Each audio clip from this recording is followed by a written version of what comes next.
و میرسیم به بهترین بازیکن این دیدار، آقای یونس ابراهیمی از استان خراسان رضوی.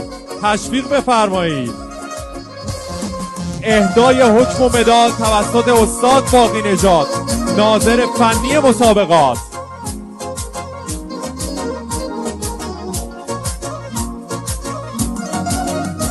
تشویق بفرمایید آقای یونس ابراهیمی رو.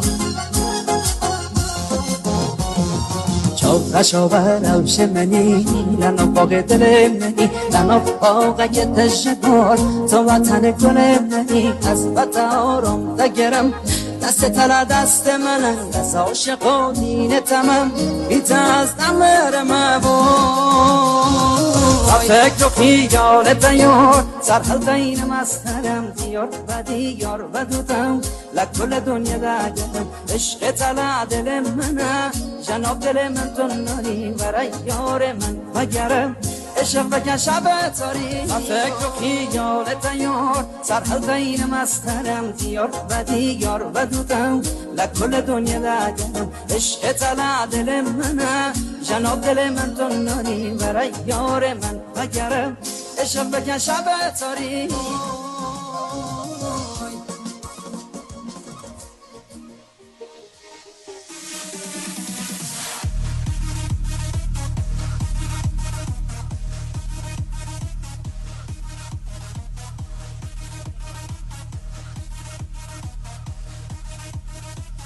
نفرات برتر وزن اول.